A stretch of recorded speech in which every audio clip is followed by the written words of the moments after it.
कभी कभी ऐसा भी अनुभव होता है कि इतना भजन किया, उसका क्या लाभ मिला?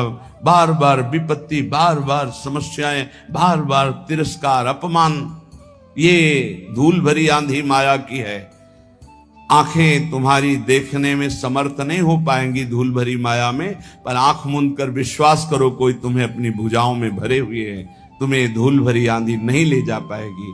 तुम इष्ट की कृपा पात्र हो, इसलिए धैर्य पूर्वक जैसी आज्ञा आचार्य की, शास्त्र की, गुरुजनों की, आंख मूंद के करो, मंगल होगा। विचार करने की जरूरत नहीं।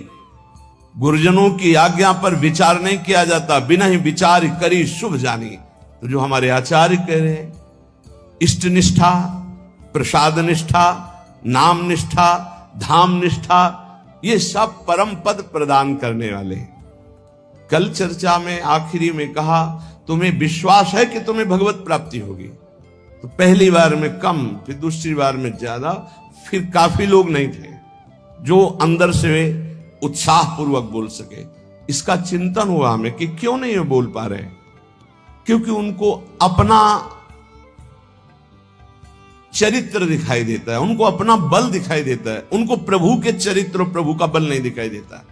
अपने बल से, अपने चरित्र से कोई महान नहीं हो सकता। आप समझ लीजिए, अगर कोई महान हुआ है तो उनके चरित्र गायन से हुआ है, उनके चरित्र चिंतन से और उनके बल से हुआ है। भाई मेरी बात समझो, मेरे बल से वृंदावन रानी जिनकी चरण कृपाते पाई, इस बात को समझो। आप में बल नहीं है, आप ऐसे पावन नहीं है कि प्रिया प्रीतम का स्पर्श कर सके, लेकिन उनका पावन प्रसाद, उनका पावन चरित्र, उनका पावन धाम, उनका पावन नाम, उनकी पावन उपासना हमको प्राप्त हो गई। हमें उधर देखना है, उधर उनकी कृपा, तभी तुम गर्व से कहोगे हाँ हमें भगवत प्राप्ति होगी। नहीं तो तुम ऐसे निराश हो जाओगे, उदास हो जाओगे। हाँ ये तो बचपन से लगे इसलिए कह रहे हैं कि हमें भगवत, मुझे कहाँ होंगी, मैं तो विषयों में फंसा हूं। नहीं नहीं नहीं, बार बार आपका उत्साह बढ़ाने के लिए कह रहे हैं हम।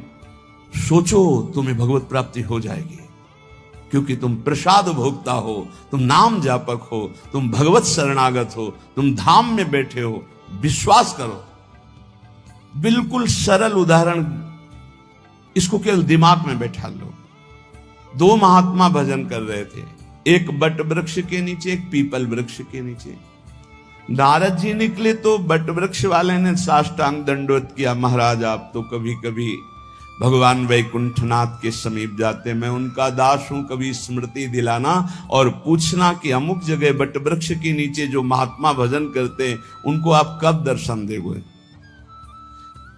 ठीक ऐसा ही प्रश्न पीपल वृक्ष के नीचे भजन करने वाले महात्मा ने किया।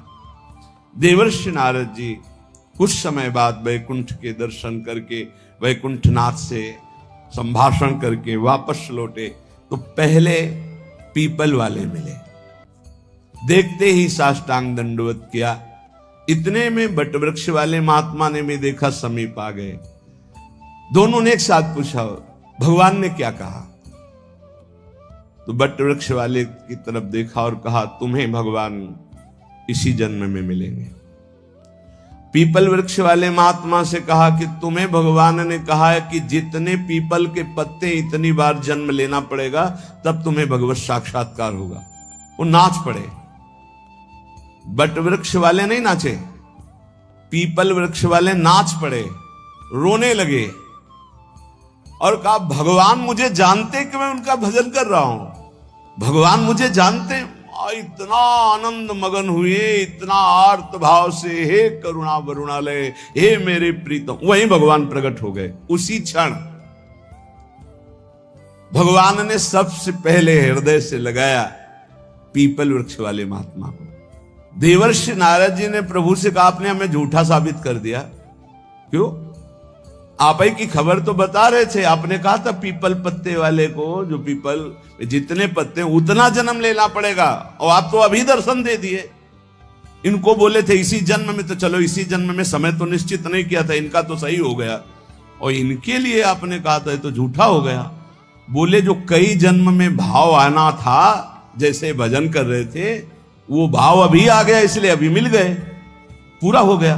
आप समझो इस दृष्टांत से यदि हम उत्साह संपन्न हो जाए, मुझे भगवान मिलेंगे, इसी जन्म में प्रिया प्रीतम मिलेंगे, निश्चित मिलेंगे। सोचने में क्या जाता है? बोले सोचने से हो जाएगा। इस सिद्ध पुरुष लाल स्वामी हमें गंगा किनारे एक मिले थे, जिनकी खेचरी मुद्रा सिद्ध थी। रात्रि में 10 बजे जब उनसे मिलने के लिए टाइम मिला, उन्होंने टाइम दिया, गए। अकेले थे वो, सदैव एकांत साधन में लगे रहते थे। कुछ चर्चा हुई, तब उन्होंने कहा बेटा, नई अवस्था थी, जैसा बनना है वैसा सोचो, जैसा